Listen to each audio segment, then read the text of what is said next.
আসসালামু আলাইকুম। দুইটা ডিম দিয়ে চুলায় পারফেক্ট ভাবে পুডিং তৈরির সহজ রেসিপিটাই আজকে শেয়ার করছি।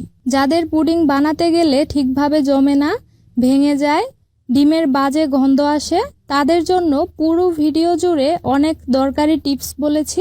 পুডিং তৈরির জন্য দুধের ঘনত্ব এবং ডিমের পরিমাণ হতে হবে একদম পারফেক্ট, যেটাতে আমরা অনেকেই ভুল করে থাকি। আশা করি পুরো ভিডিওটা মনোযোগ দিয়ে দেখে নিলে প্রথমবারেই পারফেক্টভাবে মজাদার পুডিং এখন থেকে আপনিও বানাতে পারবেন।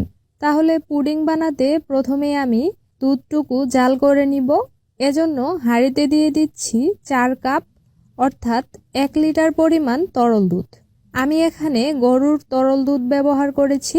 এবার এই দুধটুকু মিডিয়াম আঁচে জাল দিয়ে অর্ধেক করে নিতে হবে, মানে 4 কাপ দুধ জাল দিয়ে 2 কাপ করে নিতে হবে।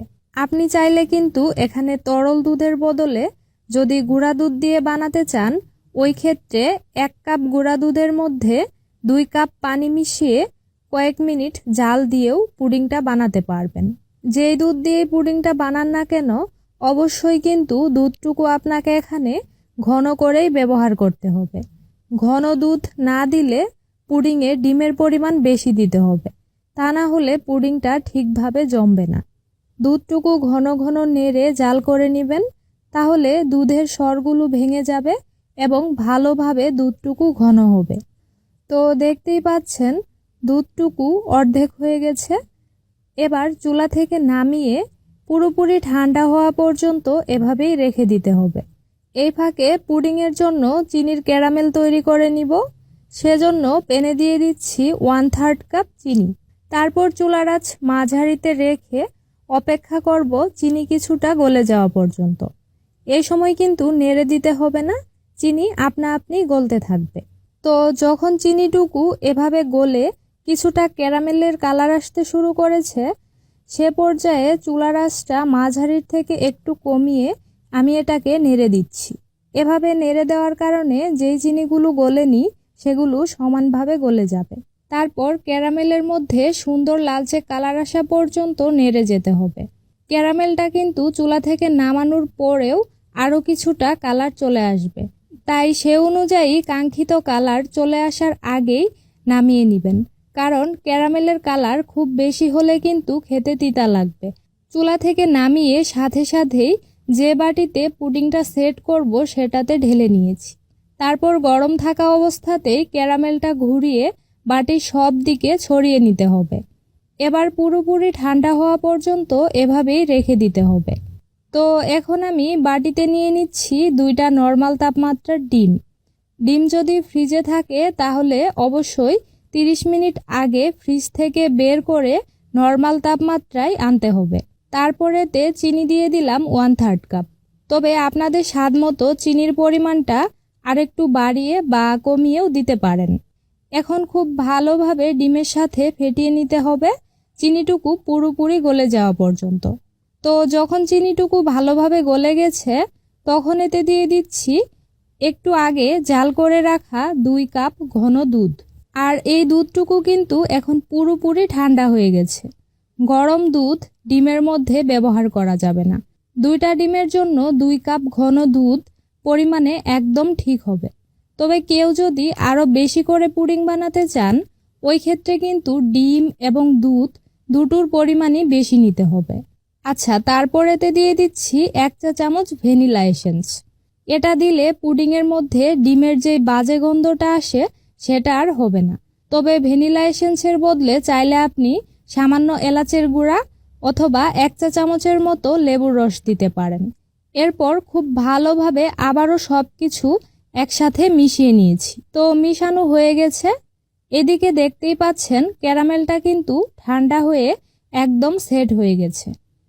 এবারে পুডিংয়ের মিশ্রণটা এতে দিয়ে দিচ্ছি। মিশ্রণটা দেওয়ার সময় ছেঁকে দিয়েছি, এতে করে দুধের মধ্যে থাকা বাড়তি স্বর এবং ডিমে থাকা দলাগুলো আলাদা হয়ে যাবে। এভাবে ছেঁকে নেওয়ার কারণেই পুডিংটা খেতে হবে অনেক বেশি স্মুথ আর সফট। এখন আমি ফয়েল পেপারের সাহায্যে ঢেকে দিচ্ছি। এতে করে পুডিংটা ভাপ দেওয়ার সময় ভাপের পানিটুকু পুডিংয়ে পড়বে না আপনি চাইলে বাটিটা যে কোনো ঢাকনার সাহায্যেও ঢেকে দিতে পারেন। এবার পুডিং ভাপে দেওয়ার জন্য হাঁড়িতে প্রথমেই একটা স্ট্যান্ড বসিয়ে নিচ্ছি। তারপর সাবধানে বাটিটা স্ট্যান্ডের উপরে বসিয়ে দিলাম। এখন এতে দিয়ে দিচ্ছি পানি। পানিটুকু অতিরিক্ত দেওয়া যাবে না, বাটির অর্ধেক পরিমাণ বা তারও কিছুটা কম করে দিতে হবে, কারণ বেশি পানি দিলে পানিটুকু গরম হয়ে ফুটে ওঠার পর পুডিংয়ের ভিতরে চলে যাবে। আচ্ছা, এখন ঢাকনাটা ঢেকে দিয়ে চুলার আঁচ লো হিটে রেখে পুডিংটা 30 থেকে 40 মিনিট পর্যন্ত ভাপ দিতে হবে। ঢাকনার ছিদ্রটা আমি বন্ধ করে দিয়েছি। আমার এই পুডিংটা হতে সময় লেগেছে 30 মিনিট। পুডিংয়ের সাইজ এবং চুলার তাপের কারণে কিন্তু সময় কিছুটা কম বেশি হতেই পারে। 30 থেকে 35 মিনিট পর আপনি ঢাকনাটা খুলে এইভাবে কাঠি দিয়ে একবার চেক করে নেবেন। যদি দেখেন কাঠিটা ক্লিন এসেছে, তাহলে বুঝবেন ভালোভাবেই পুডিংটা জমে গেছে। আর যদি কাঠি ক্লিন না আসে, ওই ক্ষেত্রে আরও কিছুক্ষণ জাল করতে হবে। আমার পুডিংটা হয়ে গেছে। এখন চুলা থেকে নামিয়ে এভাবেই রেখে পুরোপুরি ঠান্ডা করে নিতে হবে। গরম অবস্থায় পুডিং বাটি থেকে আলাদা করতে গেলে কিন্তু ভেঙে যাবে। পুরোপুরি ঠান্ডা হওয়ার পর আমি পুডিংটা ফ্রিজের নরমালে রেখে দিব 3 ঘন্টার জন্য, তাহলে ভালোভাবে সেট হয়ে যাবে। পুডিং কিন্তু ডিপ ফ্রিজে রাখা যাবে না, নরমালেই রেখে ঠান্ডা করে নিতে হবে। 3 ঘন্টা পর ফ্রিজ থেকে বের করে এখন ছুরির সাহায্যে প্রথমে চারদিকটা ছাড়িয়ে নিয়েছি। তারপর বাটি থেকে পুডিংটা এইভাবে আলাদা করতে হবে। দেখতেই পাচ্ছেন পুডিংয়ের মধ্যে একদম পারফেক্ট কালার এসেছে আর খুব ভালোভাবেই জমেছে। এবার চলুন কেটে শেয়ার করি। দেখতেই পাচ্ছেন ভিতরে একদম স্মুথ হয়েছে। সবগুলো টিপস হুবহু ফলো করে বানালে আপনার তৈরি পুডিংটাও এরকমই পারফেক্ট হবে। এভাবে বানালে পুডিং ভেঙে যাওয়ার কোনো চান্স থাকবে না, আর খেতেও হবে দারুণ মজার। আজ তাহলে এখানেই বিদায় নিচ্ছি। আল্লাহ হাফেজ।